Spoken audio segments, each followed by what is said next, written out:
고층 아파트로 둘러싸인 서울 강남. 그 한복판을 가로질러 한강으로 흘러가는 양재천. 매년 봄만 되면 이것대가 한강을 거슬러 올라 양재천으로 몰려든다. 한때는 한강지류 다른 도시 하천과 같이 죽어가던 양재천. 그러나 이제 생명의 공간으로 돌아왔다.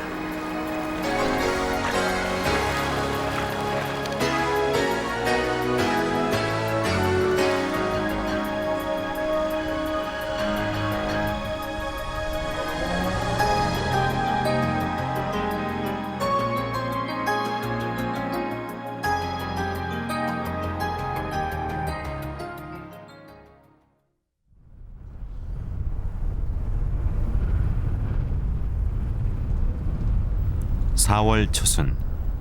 봄꽃이 하나둘 꽃망울을 터뜨리면 새로운 식구들이 양재천을 찾아든다.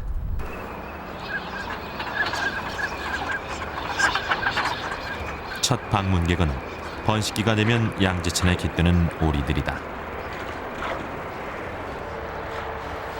양재천을 떠나지 않고 남아있는 겨울 철새와 인근에서 겨울을 나고 번식처로 찾아온 오리들로 4월의 양재천은 오리들의 천국이 된다.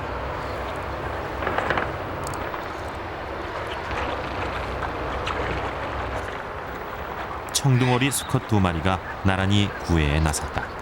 선택은 암컷의 목.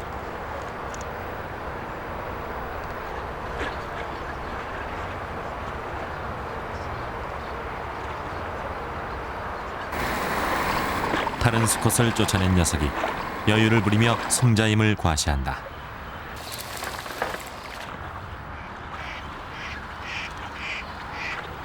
잠시 후 암컷을 데리고 짝짓기 장소로 안내하는 수컷. 청둥오리 암컷이 수줍은 듯 고개를 숙인 채 수컷을 뒤따른다.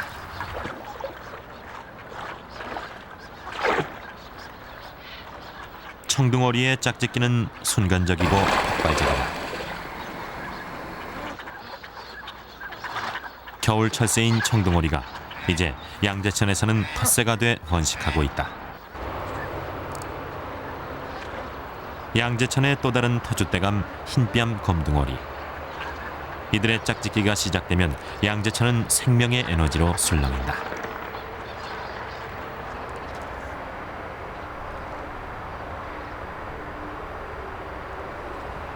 도시 고속화도로가 지나는 양재천 하구. 하구의 모래섬은 짝짓기를 끝낸 새들이 즐겨 찾는 곳이다. 사람의 발길이 닿지 않는 모래섬 풀숲은 새들에겐 최고의 산란처다. 흰뺨 검둥오리가 둥지를 틀었다. 암컷이 이미 산란을 끝내고 포란 중이다.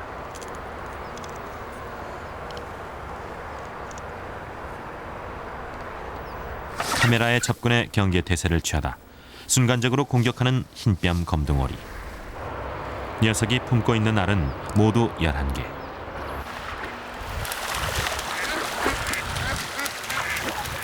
갑자기 물가로 달아나기 시작한다. 의사 행동이다. 포란기에 침입자가 둥지로 접근하면 다친 것처럼 적을 다른 곳으로 유인해 알을 보호하려는 어미의 전략이다.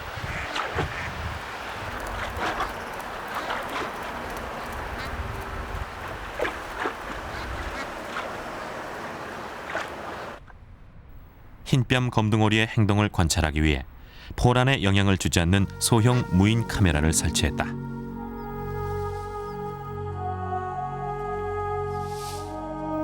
약 10분 후 둥지로 돌아오자마자 풀을 뜯어 알 위에 덮는다. 알을 안전하게 하려는 어미의 보호 본능이다. 1시간쯤 지나서야 위장 공사를 끝내고 다시 포란에 들어가는 흰뺨 검둥오리. 몸을 돌려가며 알을 품는다. 체온을 골고루 나눠줘 부화를 촉진시키려는 배려다.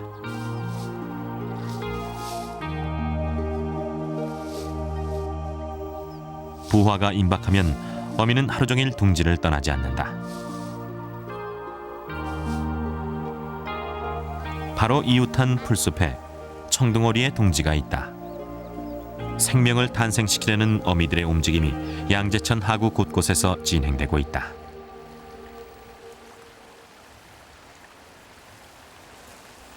하구의 모래섬 건너 풀숲. 모양과 색깔로 봐서 틀림없는 꿩알이다. 알은 모두 13개. 꿩은 한 번에 10개 안팎의 알을 낳는데 평균치보다 3개가 더 많다. 어미인 까투리는 둥지 근처에서 먹이 활동을 하고 있었다.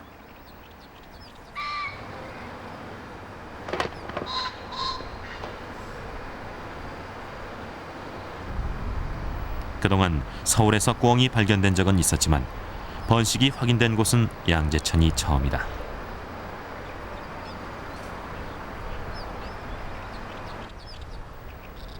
취재진은 양재천에서 꿩의 번식처를 5군데나 발견했다. 도심에서 사라졌던 꿩들이 다시 돌아와 알을 낳고 살아갈 만큼 양재천의 생태가 안정된 것이다.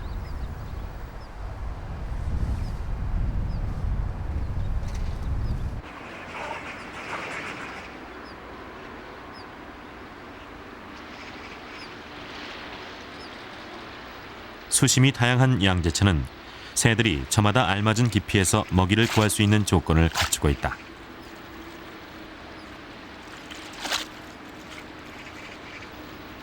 외가리가 낚아챈 것은 붕어다. 먹잇감을 떨어뜨려 놓칠 수도 있기 때문에 큰 먹이를 사냥하면 물 밖으로 나온다.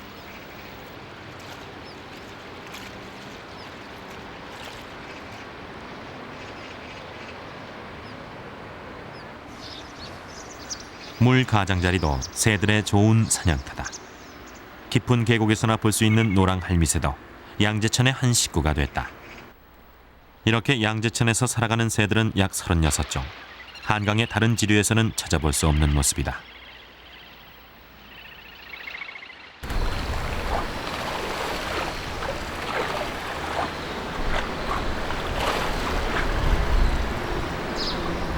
(5월에) 접어들자 한강의 잉어떼가 양재천으로 몰려들었다. 안전한 서식처와 먹잇감만 있으면 언제든지 돌아오는 게 생명들이다.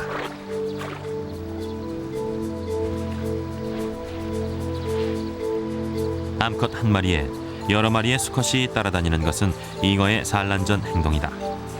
수온이 섭씨 15도 이상이 되면 잉어의 본격적인 산란이 시작된다.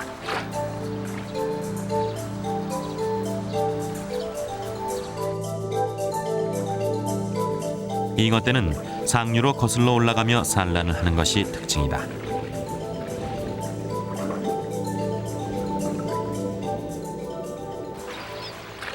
잉어떼가 이렇게 양재천으로 몰려드는 건 콘크리트 제방으로 둘러싸인 한강 어디에서도 그들의 산란처를 찾을 수 없기 때문이다.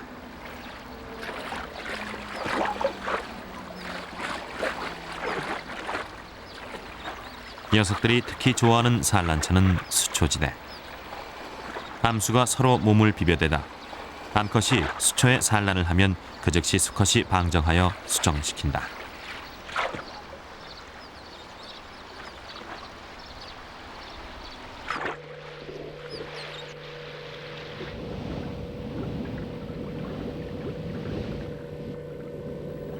잉어는 2차례에 걸쳐 산란을 하는데 한 번 산란에 약 5,000개의 알을 낳는다. 수초만 있으면 물살이 센 곳도 가리지 않고 산란을 한다. 알은 접착성이 강해 센 물살에도 잘 견뎌낸다. 오히려 용존 산소가 풍부해 부화에 도움이 된다.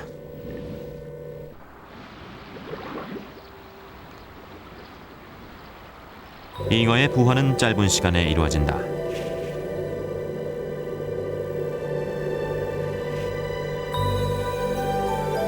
수온이 섭씨 25도 정도가 되면 대부분 사나흘 만에 부화한다.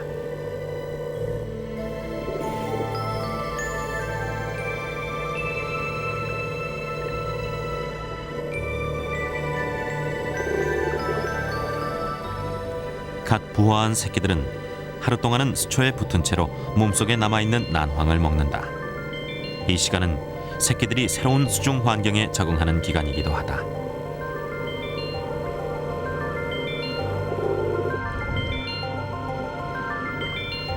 다음 날 새끼들이 먹이 활동을 시작했다. 주로 식물성 플랑크톤과 부착 조류를 먹으면서 녀석들은 이제 양재천의 식구로 성장해간다.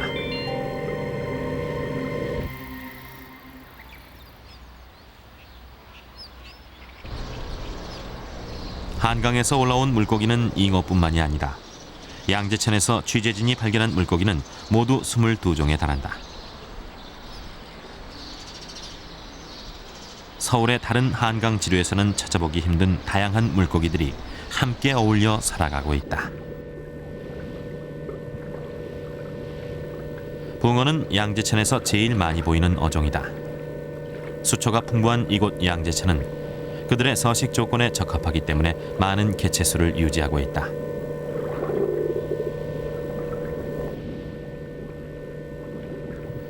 잉어가 수초 사이에서 휴식을 취하고 있다. 산란을 끝내고 단독 생활에 들어갔다.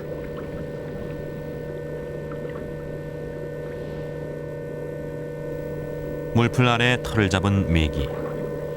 몸길이 50cm에 이르는 녀석은 닥치는 대로 작은 물고기를 잡아먹기 때문에 수중의 폭군으로 불린다.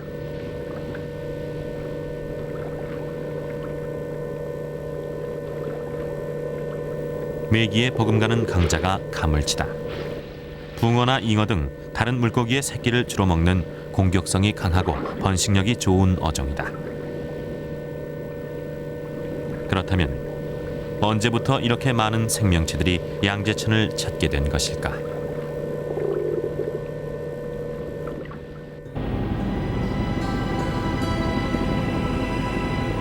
서울을 관통하는 한강 구간의 지류는 모두 34개.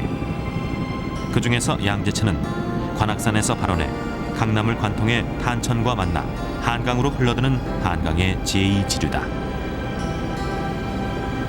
지금의 양재천은 인간의 힘으로 만들어진 것이다. 불과 6년 전만 해도 양재천은 아파트와 빌딩에서 쏟아내는 오물로 생명이라곤 찾아볼 수 없었던 곳이었다. 변화가 시작된 건 95년 자연하천공법을 도입한 후부터다.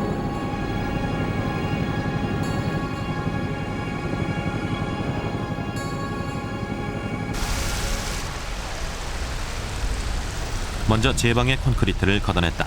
자연 그대로의 흙으로 대체하자 흙은 식물을 자라게 하는 모태가 됐다. 징검다리로 물의 흐름을 바꾸어 여울도 만들었다. 여울을 좋아하는 물고기들이 모여들었다. 물 가장자리는 자연석으로 바꿨다.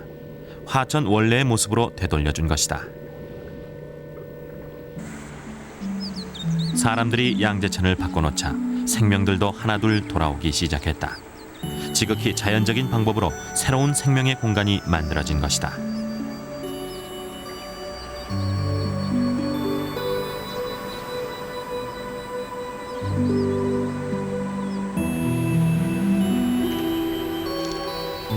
사람의 노력으로 되찾은 양재천은 결국 사람을 위한 자리가 됐다. 사람의 품 안으로 돌아온 양재천. 자연의 품을 되찾은 사람들. 양재천은 꽃과 나비만 모여들게 한 것이 아니라 자연과 아이들의 만남도 가능케 한 것이다.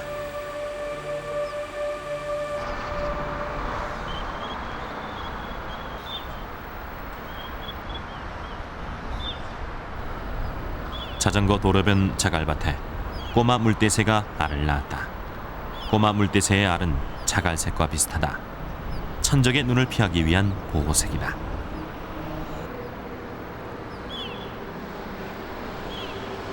꼬마 물대새 수컷의 행동이 심상치 않다. 자전거가 지나다니는 길목이라 마음 놓고 포란을 하지 못하는 상태다. 맞은편 풀숲에는 암컷이 수컷과 포란을 교대하기 위해 기다리고 있다. 둥지로 다가가려는 꼬마 물대새 암컷. 오가는 자전거 때문에 결국 암컷은 임무교대를 포기하고 만다. 자전거 도로변의 꼬마 물대새 알은 끝내 부화하지 못하고 말았다. 자전거 도로에서 약간 떨어진 흙밭. 꼬마 물대새 어미가 부지런히 움직인다. 무사히 새끼를 탄생시켜 이소를 유도하고 있는 중이다. 그러나 새끼는 선뜻 밖으로 나와주질 않는다. 어미의 안타까운 울음소리가 계속되자 드디어 일어서는 어린 꼬마 물대새.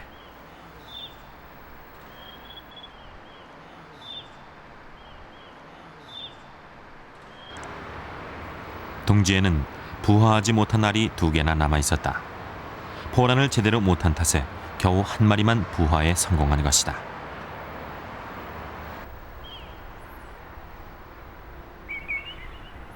사람들과 지척에서 살아간다는 것 자체가 꼬마 물대새에게는 커다란 위협이다.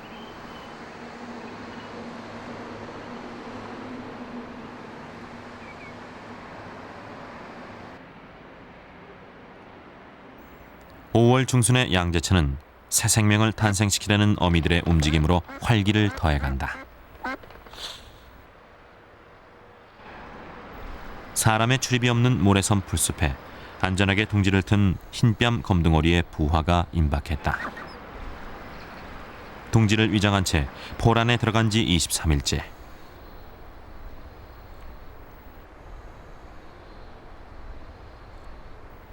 어미가 알껍질을 쪼기 시작한다. 새끼들의 부화를 도우려는 어미의 배려다. 어미의 지극한 보살핌으로 탄생한 새끼는 모두 10마리. 11개의 알 중 단 하나만 부화를 못했다. 90%에 달하는 흰뺨 검둥어리의 부화율은 무성한 풀숲이 좋은 은시처가 돼준 덕분이다. 다음 날 이른 아침, 어미가 새끼들의 이소를 유도한다.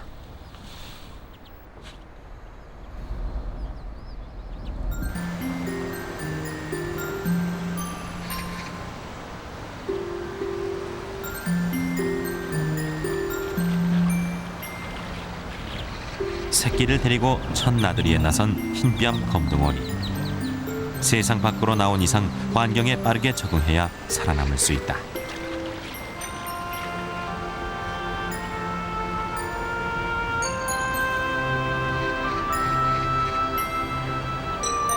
어미의 안내에 따라 새끼들은 수초에 붙어있는 수서곤충이나 여린 폴잎을 뜯어먹는다.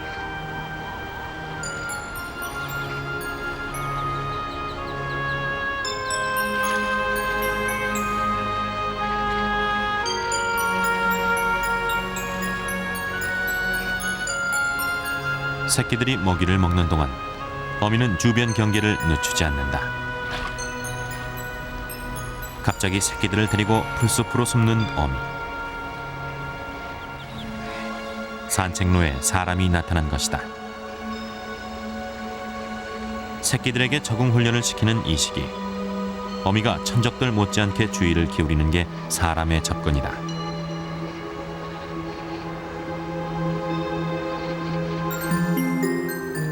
흰뺨 검둥어리 가족이 다시 물놀이터로 나온 건 약 1시간 정도가 지난 후, 어미는 이렇게 나들이를 통해 서울 한복판 양재천에서 살아가는 법을 가르치고 있다.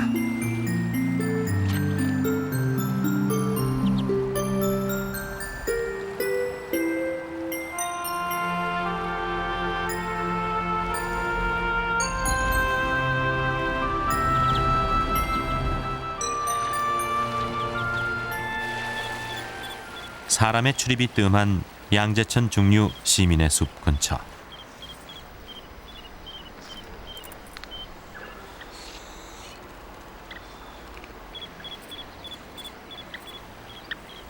한적한 자갈밭에 둥지를 튼 꼬마 물대새가 무사히 새끼를 부화시켰다.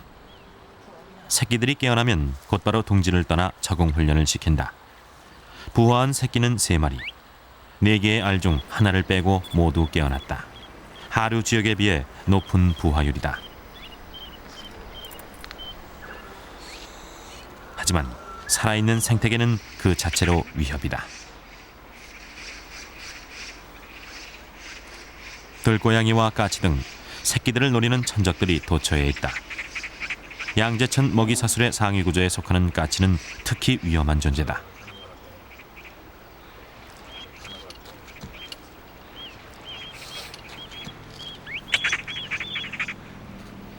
까치의 등장에 놀란 꼬마 물대새가 요란한 울음으로 새끼들에게 위험이 닥쳤음을 알린다. 그러나 갓 세상에 나온 새끼들은 갑자기 닥친 상황이라 어쩔 줄을 모른다. 급히 달려와 새끼들을 풀숲에 숨기는 어미. 까치가 풀숲으로 접근하자 까치의 시선을 자신에게 돌리기 위해 날개를 다친 척 의사 행동도 해본다. 하지만 까치는 어미의 행동엔 전혀 관심이 없다. 까치가 풀숲을 뒤지기 시작하자 놀란 새끼들이 이리저리 도망을 다닌다. 어미가 까치를 다른 곳으로 유인해보려 하지만 이미 새끼들의 움직임을 알아챈 까치가 되려 어미를 쫓아낸다. 느긋하게 목표 지점으로 다가가는 까치. 꼬마 물뜻의 새끼를 순식간에 낚아챘다.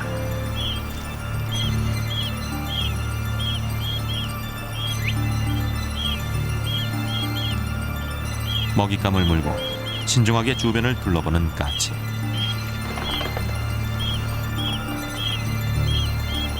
불과 2, 3분 만에 꼬마 물뜻의 새끼 한 마리가 당했다.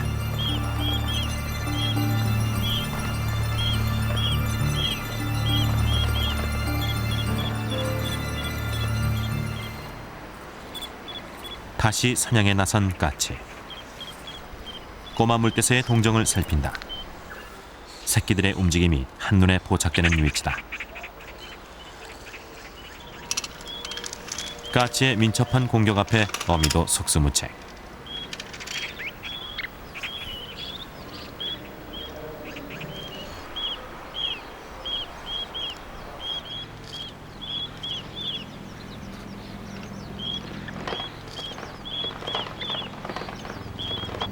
새끼를 구하기 위해 어미가 따라가 보지만 까치는 한 번 낚아챈 먹이는 놓치는 법이 없다.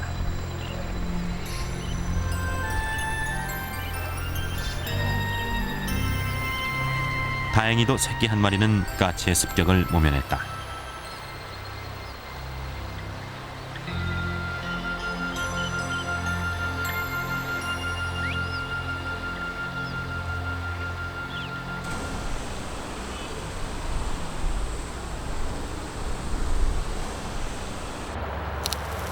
양재천 하구 곳곳에서도 까치가 습격한 흔적이 발견됐다. 흰뺨 검둥어리의 알을 먹어치운 상태다. 자연 속에서는 먹히는 일도 먹는 일도 모두 생태계의 균형을 유지하는 일이다. 정작 큰 문제는 사람이다. 취재 중에도 알을 훔치려는 사람들이 여러 차례 목격됐다.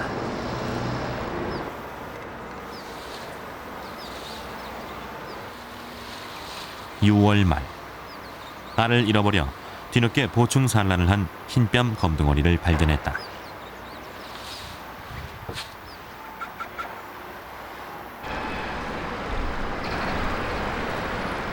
부화를 돕기 위해 알을 쪼는 흰뺨 검둥어리.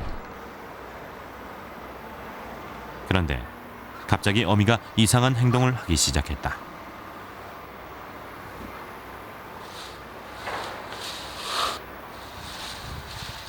알을 물고 둥지 밖으로 나가는 것이다.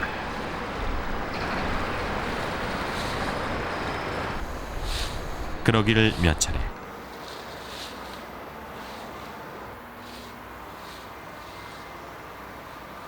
어미는 둥지를 버리고 날아가 버렸다. 어미는 끝내 돌아오지 않았다. 이유를 알아보기 위해 둥지를 확인해 보았다.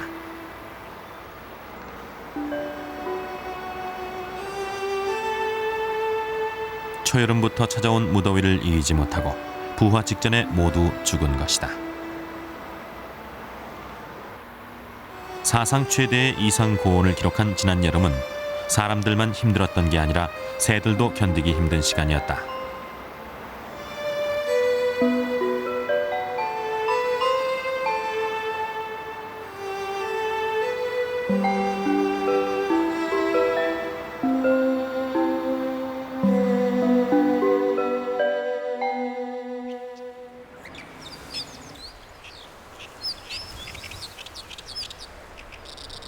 한여름 양재천 제방은 꽃들의 향연이 벌어진다.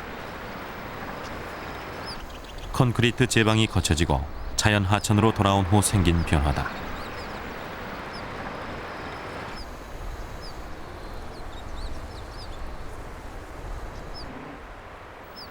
식물들이 돌아오자 사라졌던 곤충도 돌아왔다.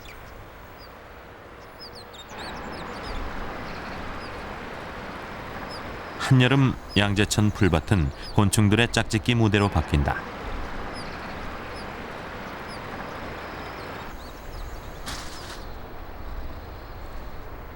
먹고 먹히면서 사슬처럼 얽히고 설켜 생명들이 만들어내는 팽팽한 긴장감이 양재천을 더욱더 살아있게 만든다.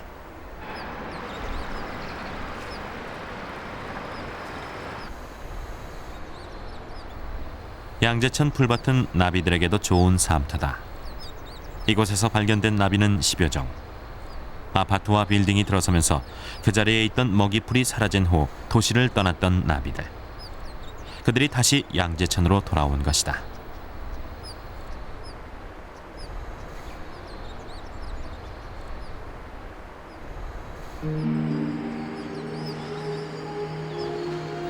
(7월) 중순 나비의 우화 장면이 포착됐다.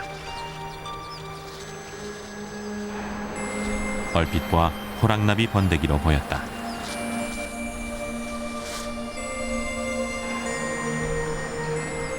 그런데 녀석은 멸종 위기에 처한 꼬리 명주나비 수컷이었다.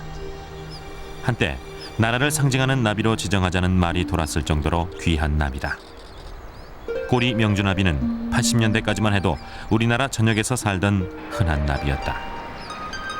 녀석들이 모습을 감춘 것은 그들의 먹이풀인 쥐방울 덩굴이 대부분 없어졌기 때문이다.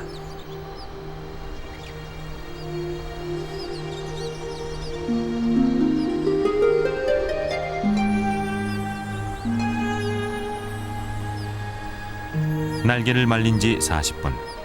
마침내 처녀 비행을 시작하는 꼬리 명주나비.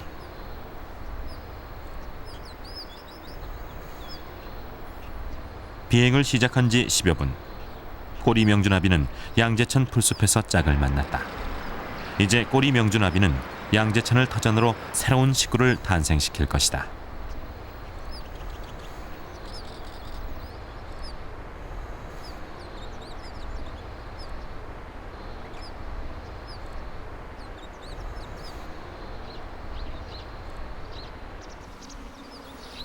신기하게도 겨울 철새인 백할미새가 아직도 남아있다. 새끼를 데리고 사냥을 나온 것으로 봐 양재천의 텃새가 된 것으로 추정된다. 먹이가 풍부한 양재천은 이들의 좋은 서식처다.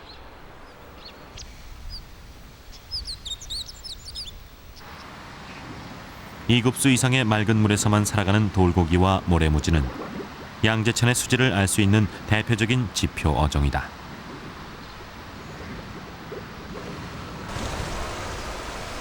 수질 변화에 민감한 돌고기와 모래무지 등이 서식할 만큼 양재천이 깨끗한 물을 유지하는 것은 과연 무엇 때문일까? 그 비결은 서초구와 강남구의 경계 지점에 설치된 수질 정화 시설에 있다. 상류에서 내려온 물을 고무보로 막아 정화 시설 안에 설치된 자갈밭으로 흘려보낸다. 이 안에서 오염물질은 자갈과 부딪혀 가라앉게 된다.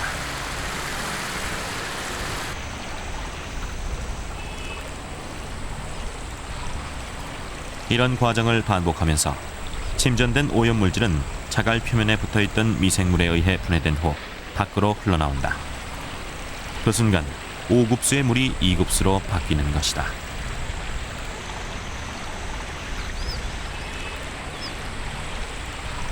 자연 하천에서 일어나는 침전과 흡착, 분해의 자정작용. 이 원리로 2급수의 맑은 물을 유지하는 것이다.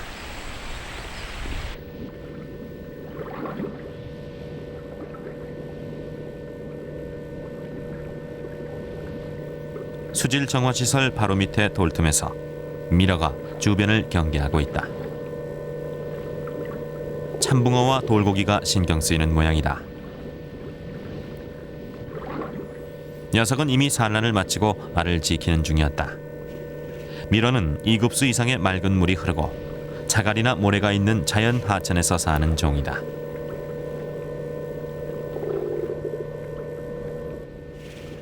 가시고기처럼 미러도 새끼에 부화는 수컷의 몫이다. 산란 이틀 만에 눈이 생겼다. 다른 고기에 비해 성장이 빠른 편이다. 이 시기 수컷의 몸놀림이 빨라진다. 알의 성장을 방해하는 이물질을 제거하고 지느러미로 구석구석에 신선한 산소를 불어넣는다. 그런데 산란 사흘째 되던 날, 아래턱으로 알을 자극하기 시작했다. 지느러미로 부화를 촉진시키는 물고기는 있지만 아래턱으로 누르는 건 미러에서 처음으로 확인됐다.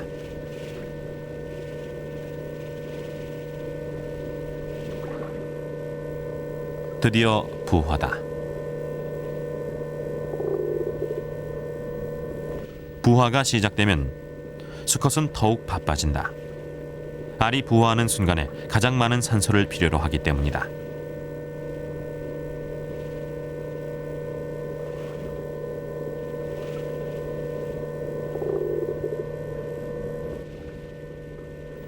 약 500여 개의 알을 모두 부화시키는데 채 2시간도 걸리지 않았다.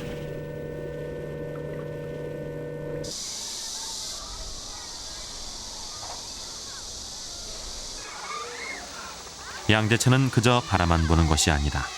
아이들에겐 더없이 좋은 자연 놀이터다.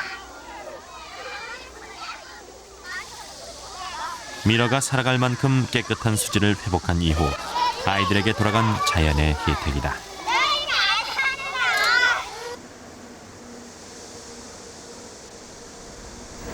제멋대로 자란 듯한 갈대 하나도 양재천에선 생태계를 떠받치는 자연 시스템의 중요한 일부다. 갈대줄기는 설치리 중에서 가장 작은 맷받지의 둥지터로 이용된다. 지상에서 1m 높이의 풀줄기에 둥지를 트는 맷받지에겐 갈대줄기가 둥지터로 안성맞춤.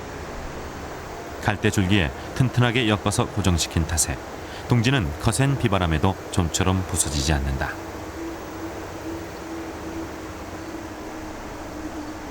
갈대 군락 곳곳에서 맷받지 둥지가 발견됐다. 태어난 지 보름 된 새끼가 이소를 시작했다.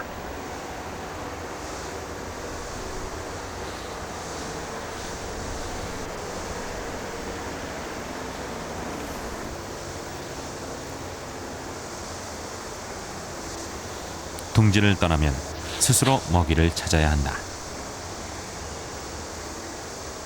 양재천의 곳곳에 널려있는 식물의 여린 잎이나 뿌리, 열매 등이 맷받지의 먹잇감이다.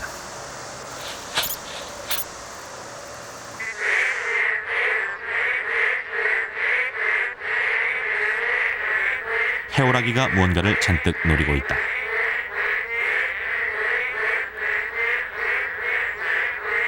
간밤부터 내린 비로 물웅덩이 주변은 맹꽁이의 울음소리가 요란하다.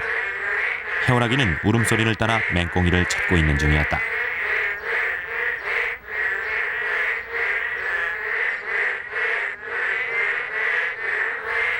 맹꽁이가 있는 곳은 물웅덩이의 가장자리. 연중 땅속에서 살다가 여름철 비가 오면 산란을 위해 물가로 모여든다. 이미 산란을 마친 놈들도 있었다. 산란은 보통 밤에 하지만 비가 오거나 흐린 날에는 낮에도 수컷이 울어서 암컷을 유인한다. 이런 습성 때문에 산란기를 제외하고는 맹꽁이의 울음소리를 들을 수 없다. 얼마 전까지만 해도 여름이면 물가 어디서나 볼 수 있었던 맹꽁이였지만 지금 그 모습을 보는 것은 쉬운 일이 아니다.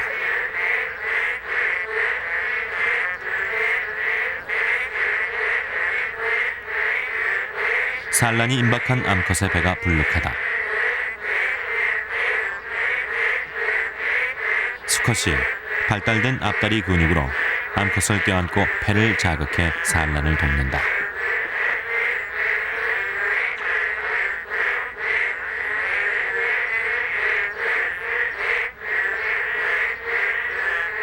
마침내 산란이 시작됐다.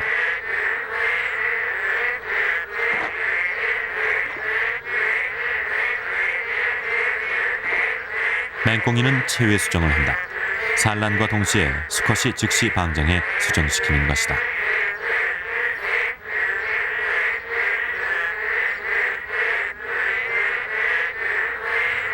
한 마리의 암컷이 한 번에 산란하는 알은 약 1000여 개. 무릉덩이 곳곳을 돌아다니면서 하루 종일 산란을 한다.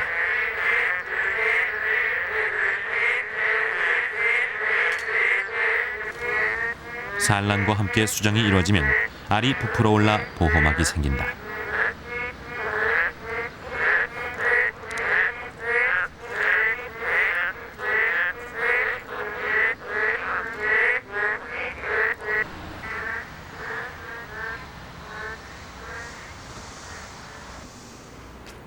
산란이 끝나면 어미는 곧바로 사냥에 나선다.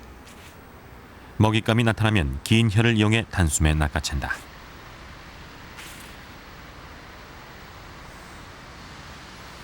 맹꽁이는 피부 호흡을 하기 때문에 배를 채우고 나면 몸이 마르기 전에 땅속으로 들어가야 한다.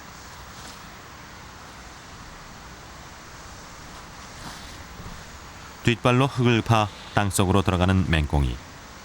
비가 오면 다시 나와 활동을 하기 쉽게 뒤부터 들어가는 것이다.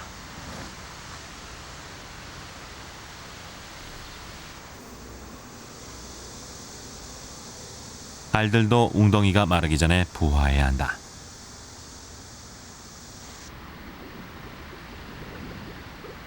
일반 개구리의 부화는 일주일이 걸리지만 맹꽁이는 산란 후 30시간이 지나면 모두 부화한다.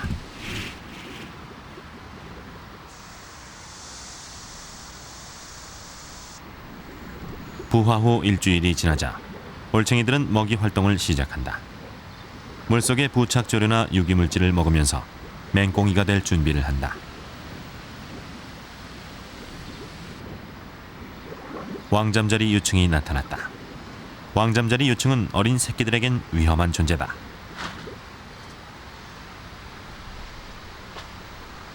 수초에 몸을 부착시키고 사냥을 시도하는 왕잠자리 유충.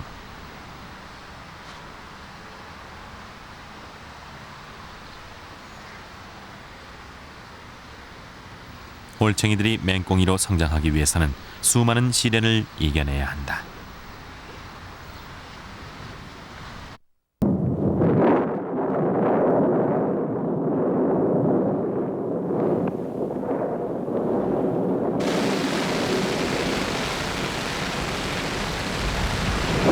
장마가 시작됐다. 장마는 양재천에 가장 큰 변화를 가져온다.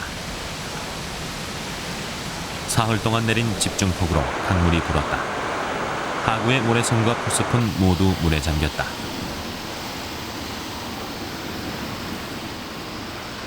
붉은 귀 거북이 범람 직전에 물 밖으로 빠져나왔다.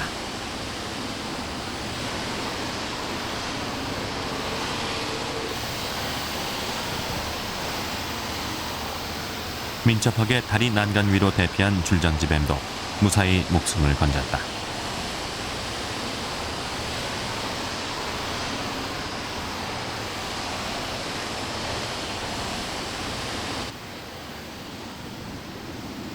하폭이 좁은 양재천은 물 빠지는 속도가 빠르다.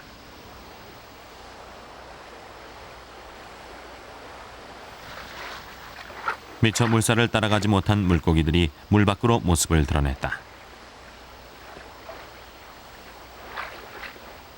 미꾸라지가 물속으로 들어가기 위해 필사적이다.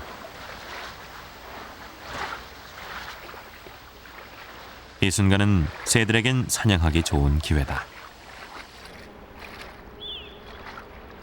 꼬마 물대새 어미가 뭔가를 찾고 있다. 어미가 찾는 것은 범람 직전에 품고 있던 알이었다. 보충 산란을 했던 꼬마 물대새의 알은 장마로 인해 결국 부화에 실패했다.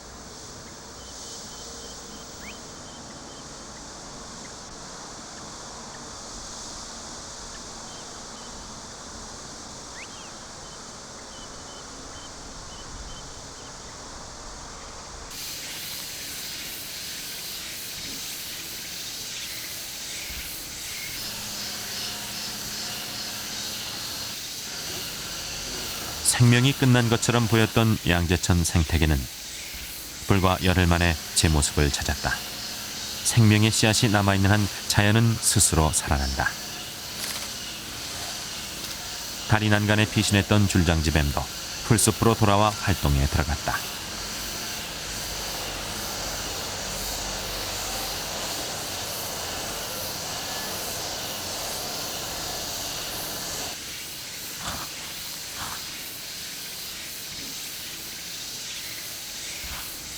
줄장지 뱀은 파리나 나방 등 날아다니는 곤충은 무엇이든 사냥한다.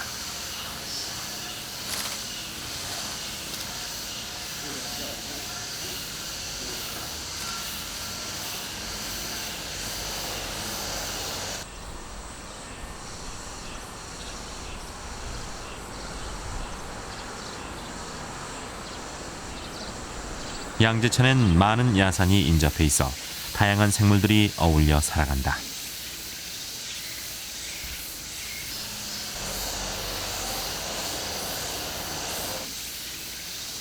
고목나무 밑에서 유혈모기의 탄생이 시작됐다. 어미가 땅속에 산란해 놓은 알에서 스스로 부화해 세상 밖으로 나오는 것이다.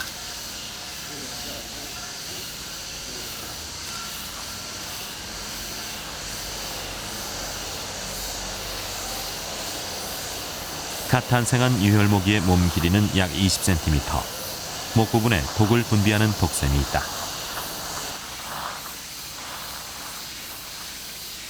땅속에서 태어난 유혈모기는 모두 5마리.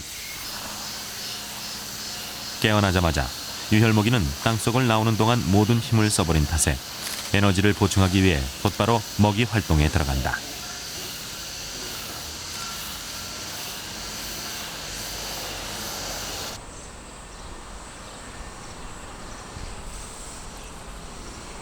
양재천에는 유혈모기뿐만 아니라 누룩뱀, 살모사, 무자치 등 여러 종류의 뱀들이 살고 있는 것으로 확인됐다. 유혈모기의 사냥터는 양재천 풀숲.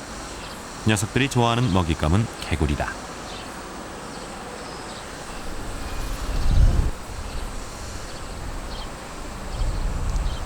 유혈모기는 먹잇감을 냄새로 찾아내는데 긴 혀를 내밀어 냄새를 감지한다.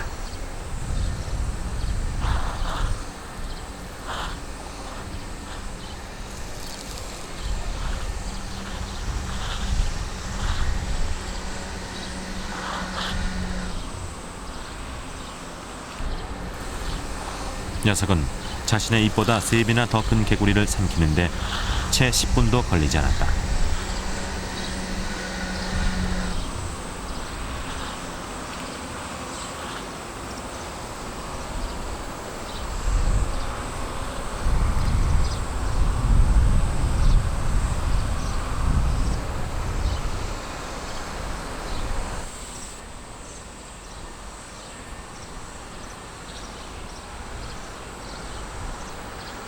유혈모기가 태어난 바로 옆 소나무 숲에서는 살모사가 출산 중이다. 다른 파충류와는 달리 살모사는 새끼를 낳는 난태생이다.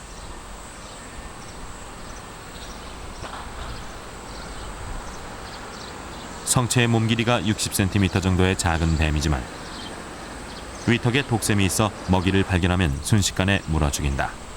살모사의 주요 먹잇감은 개구리와 설치류다.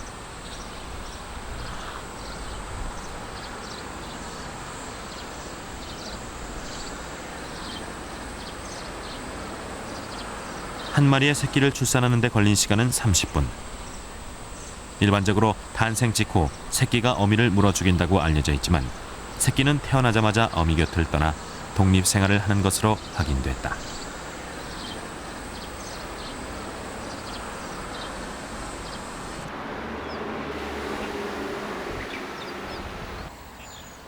양재천에 가을이 찾아왔다.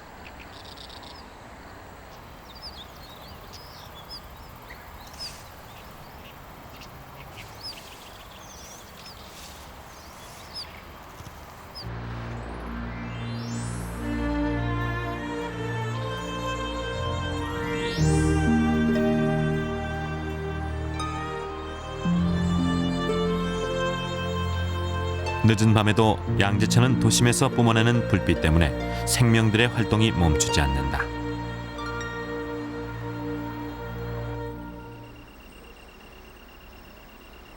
양재천의 야간 생태를 관찰하기 위해 적외선 카메라로 촬영에 들어갔다.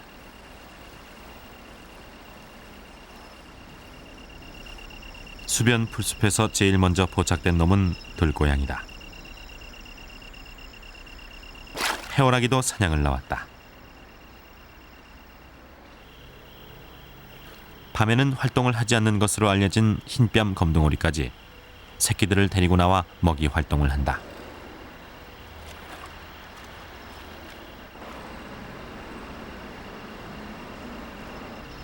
야간 관찰을 시작한 이틀째, 너구리가 출현했다. 먹이를 찾는 모양인지 한참 동안 주변을 어슬렁거리던 녀석이 풀숲으로 모습을 감춘다.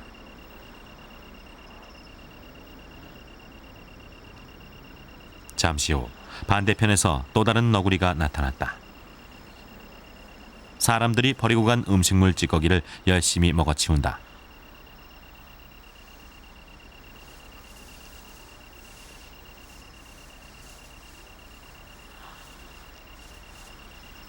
너구리는 객과에 속하는 동물 중 유일하게 겨울잠을 자는 종이다. 때문에 너구리에게 가을은 동면에 대비한 에너지를 충전하는 시기다.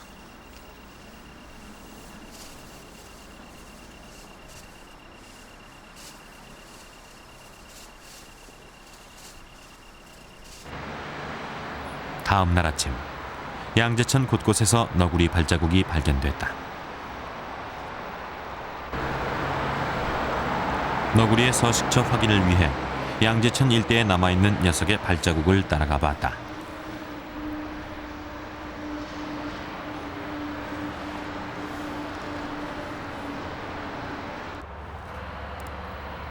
너구리의 발자국은 양재천변에 있는 한 자재 창고로 이어져 있었다.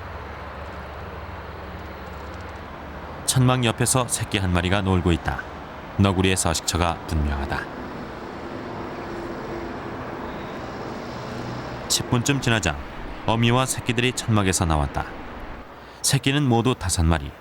어미가 달려드는 새끼들을 떼낸다. 젖될 때가 된 모양이다.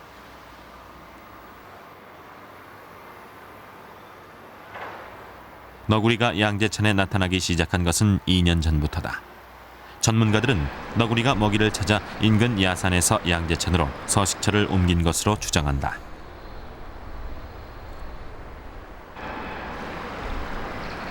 양재천이 자연 하천으로 돌아온 이후 생명들이 몰려들어 먹이를 구하기 쉬워지자 아예 털을 잡고 정착한 것이다.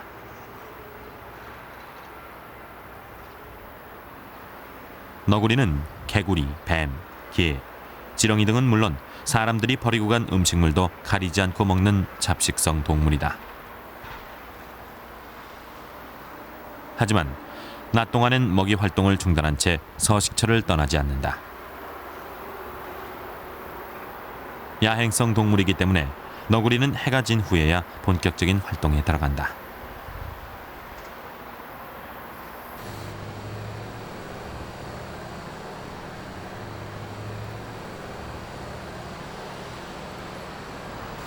밤이 되자 녀석들이 도로로 진출하기 시작한다.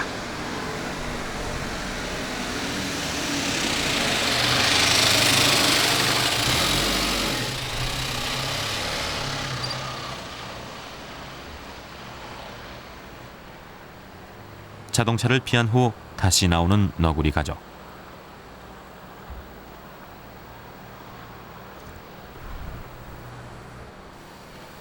자재 창고에서 양재천으로 내려가기 위해서는 자동차 도로를 건너야 한다.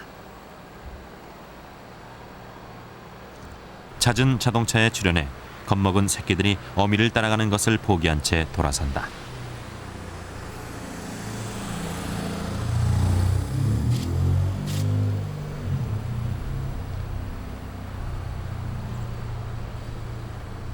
차가 언제 나타날지 모르는 도로를 이동하는 것은 너구리 가족에겐 목숨을 담보로 하는 행위다. 너구리들에겐 그만큼 먹이터가 절실하다.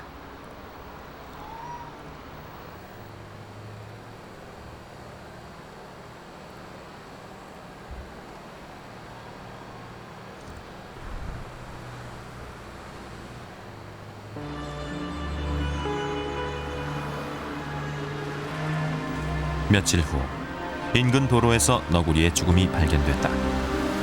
먹이를 찾아 내려오다 사고를 당한 것으로 추정된다.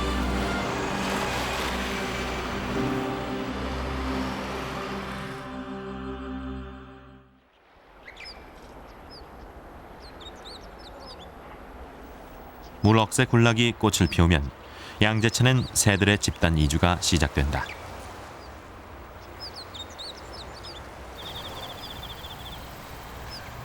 천연기념물 324호인 수리부엉이가 양재천을 찾아들었다. 암벽이 많은 바위산에서 사는 수리부엉이가 양재천에 깃든 것은 극히 이례적인 일이다. 그런데 녀석의 행동이 심상치 않다. 경계 행동만 할 뿐 벌써 몇 시간째 꼼짝 않고 풀숲에 앉아만 있다. 카메라가 접근하자 날개를 퍼덕이는 수리부엉이. 그러나 날지 못한다. 부상을 입은 것일까? 겉으론 별다른 이상 증세는 없어 보였다. 전문가를 불러 수리부엉이를 자세히 관찰했다.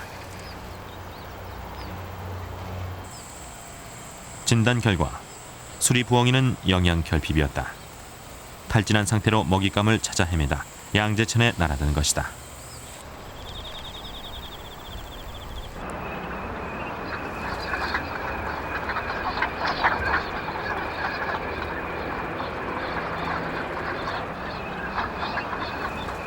(11월에) 들어서자 겨울 철새들이 무리지어 날아들었다. 먼 시베리아로부터 수천 킬로미터를 날아서 양재천을 찾아온 철새는 10여 종.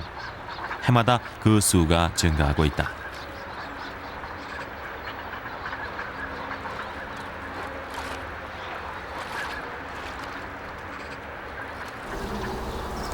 서울을 흐르는 34개의 한강 지류 중에서 새들이 이렇게 양재천으로 모여드는 것은 양재천이 그들의 좋은 서식 조건을 갖추고 있기 때문이다.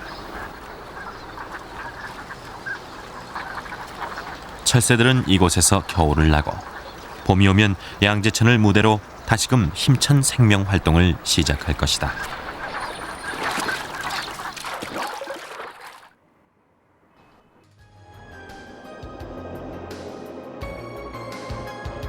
지금 서울의 한강은 콘크리트 두간에 갇혀 있다. 34개의 지류도 마찬가지. 거대 도시 서울이 배출하는 오염원은 대부분 지류를 통해서 한강으로 유입된다. 결국 지류가 죽으면 생명도 죽고 한강도 죽는다. 한강 제1지류인 중랑천에선 해마다 잉어떼의 죽음이 반복되고 있다.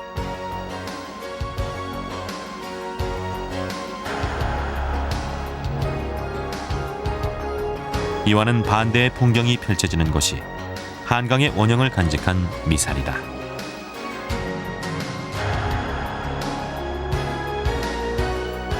그리고 양재천에서 콘크리트를 걷어낸 지 불과 6년 만에 생명들이 돌아오는 놀라운 자연의 힘을 보았다.